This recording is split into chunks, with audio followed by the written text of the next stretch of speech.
안녕하세요. 절대갑TV의 명품 PD 한PD입니다. 이 트럼프라는 캐릭터를 보면 우리 대한민국 사람 기준으로 보면 전혀 이해를 할 수 없는 사람이에요. 그리고 후보로도 나올 수가 없는 사람이야. 우리 대한민국 기준으로 보면. 그죠? 자, 일단은 성폭행 때문에 오늘 뭐 재판했대죠. 어젠가 오늘 재판에서 재판장에서 난리를 쳐서 판사가 안 그러면 자꾸 난리를 치면 쫓아나겠다 할 정도로 아주 악동의 이미지. 자, 그 다음에 인종차별 발언은 아주 가볍게 하는 사람이야. 인종차별, 성폭행범, 그 다음에 또 뭐 있어요? 의사당 난입사건, 주동으로, 일단 주 법원에서는 선거 출마 금지 받았고, 이제 연방법원에서의 결정이 남았지만, 자, 어쨌든, 도저히 후보로 나갈 수 없는 사람인데, 미국의 보수층의 지지를 받고 있다라는 거죠. 우리하고 틀린 문화라는 거죠. 그죠? 그렇게 이해를 해야 되겠죠. 자, 문제는 뭐냐면 이 트럼프가, 대통령이 되면, 미국의 대통령이 되면, 세상의 판이 다 뒤집어진다라는 게 문제이고, 자, 거기에 우리가 무엇을 대비를 해야 되는가 한번 고민을 해보자는 거예요. 자, 트럼프 합성에 유럽이 공황에 빠졌다라는 거야. 왜 공황에 빠졌는지, 자, 보시죠. 베를린 장벽 붕괴 이후 가장 위험한 상황이다. 지금 스위스의 다보스에 세계의 석학들, 세계의 리더들, 그리고 세계의 금융자본가들이 다 모였어요. 그래서 여기에서 다보스 포럼을 하고 있는데 그 분위기가 트럼프 때문에 걱정이 된다. 자, 그런 분위기라는 거야. 자, 그래서 인터뷰들이 계속 나오고 있어요. 자, 미국의 지정학 전문가인 이안 브레머 유라시아그룹 회장은 트럼프의 압승이 유럽의 주요 지도자들 사이에서 공황 상태를 촉발하고 있다. 자, 왜 공황 상태를 촉발하냐면, 자, 일단 트럼프가 당선되면 그 다음날 우크라이나 전쟁은 끝나는 거야. 본인이 이제 그렇게 선언을 했어요. 자, 우크라이나는 땅을 떼어줘야 된다라는 거야. 아주 그냥, 이건 완전히, 뭐라 그러죠? 유럽이 지키고 있던 어떤 가치, 안보, 그죠? 미국이 지금까지 추진했던 정책을 다 깔아뭉개버리는 거야. 깔아뭉개버려서 그냥 그날로 전쟁이 끝나는 거야. 지원 안 하겠다. 땅을 떼어줄 거면 떼어주고, 알아서 싸울 거면 싸우고, 알아서 해라. 그거예요.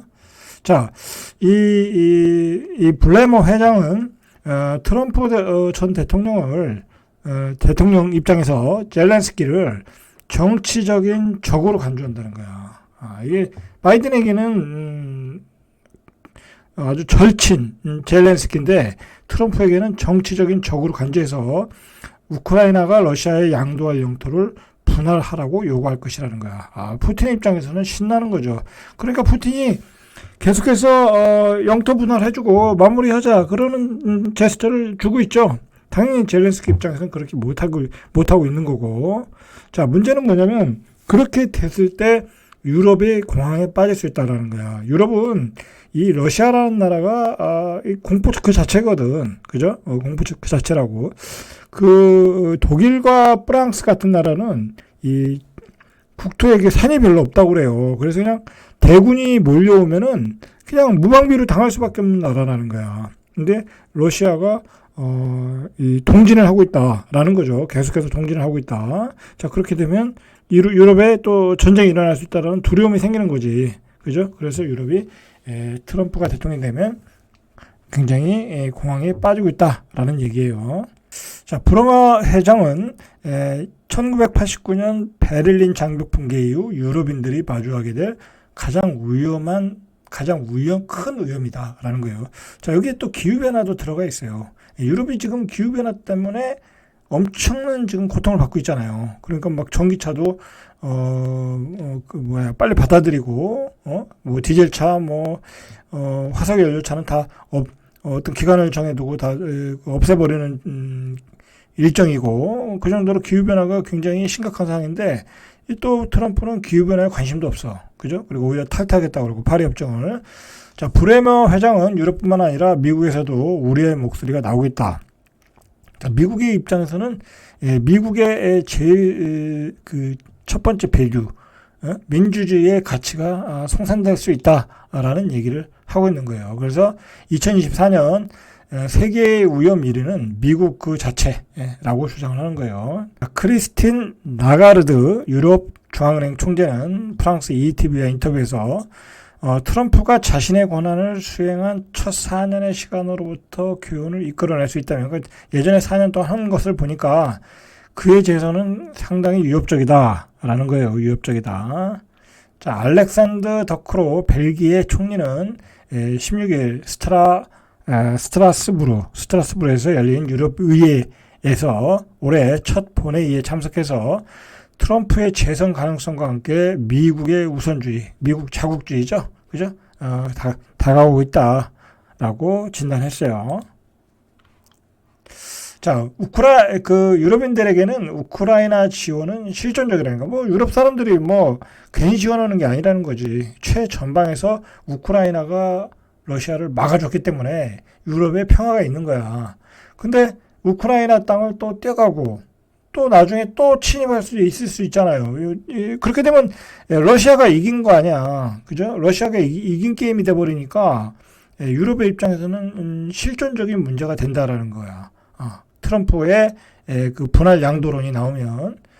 자, 더크루 총리는 우크라이나 지원에 대한 미국의 입장 변화를 우려했다. 자, 그는 미국과 다른 동맹국들에게 우크라이나 지원은 전략적인 문제라며 지정학적 고려 사항이지만 트럼프 전 대통령이 재집권할 경우 우크라이나 지원 문제에 앞서 당장 나토의 방위비 부담부터 재조정할 수 있다라는 거예요. 자, 나토도 탈퇴하겠다고 그러죠.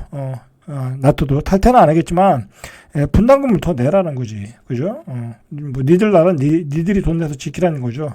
자, 트럼프는 우리에게도 그러고 나토에게도 그러고 충분히 그럴 사람이죠. 자, 나토는 이제 죽었다라는 거예요. 나토는.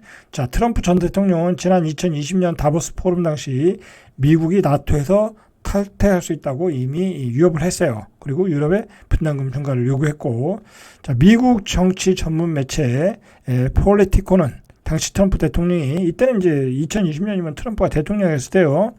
대통령이 포럼 중에 열린 비공개 회의에서 트럼프 대통령은 유럽연합과 일본, 한국 등을 거론하며 동맹국들의 방위 부담을 높일 것이라고 이미 2020년 다보스 포럼에서 이야기했고, 그 다음에 실제 우리나라에서도 한국의 방위비 부담금이 13.9, 우리도 몇 배 올려달라고 그랬잖아요. 그래서 그나마 협상에서 13.9%로 증액해서 2025년까지죠. 한미 양국의 합의를 본 거죠. 2025년까지. 자, 트럼프가 대통령이 될 가능성이 있으니까 되기 전에 또 한미가 이 방위비 부담에 대해서 이미 이제 협의를 시작할 수도 있다라는 얘기 이미 나오죠.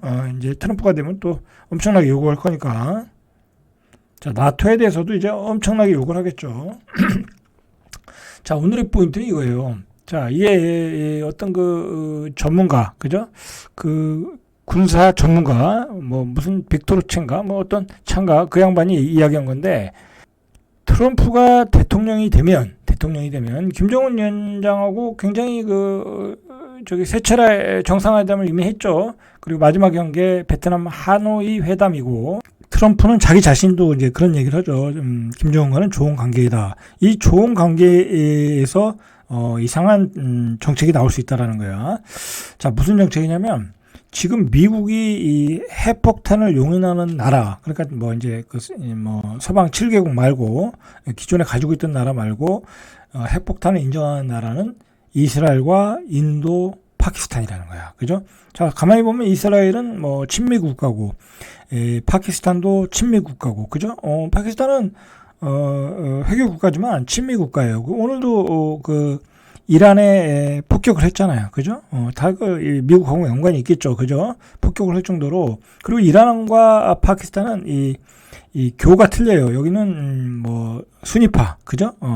저쪽은 시아파. 그죠? 이란은 시아파, 여기는 수니파. 그러니까 둘이 완전 적대국이에요. 적대국. 그러니까 여기도 이제 미국 입장에서는 이제 인정을 해준 거예요. 뭐 인정을 해준 거야.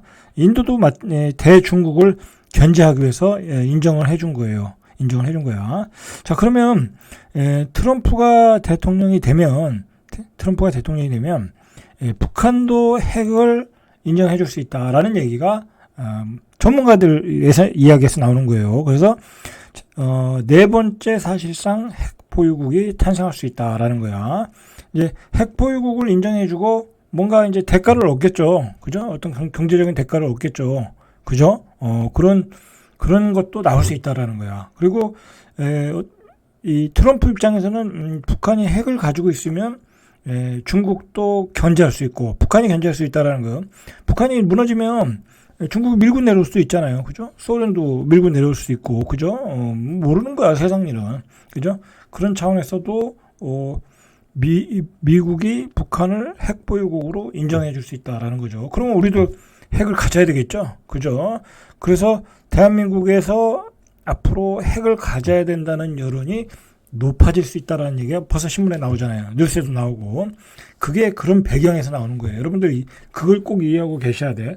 북한이 핵을 가지고 있는데 미국이 인정해줘서 미국이 인정해주는 건 여러 가지 지정학적인 자기들이 득이 될 수 있다고 보는 거죠. 뭐 실제로 북한이 뭐 핵을 가졌다고 해서 뭐 미국까지 쏠 수는 없잖아요. 그죠? 쏘기 전에 그 나라가 박살나니까 그건 안 되는 거니까. 그래, 너네 가져라. 갖고 중국과 러시아를 견제해라. 뭐 그렇게 할 수 있고. 그러면 한국 입장에서는 이건 당연히 우리도 핵을 가져야 되겠죠. 그죠? 그래서 우리도 핵을 가질 수 있다라는 여론이 높아질 거라는 게 최근에 나온 가장 중요한 뉴스예요. 여러분, 이런 이야기를 꼭 계속해서 팔로우 하실 필요가 있어요. 이상 절대갑TV의 명품 PD 한 PD였습니다.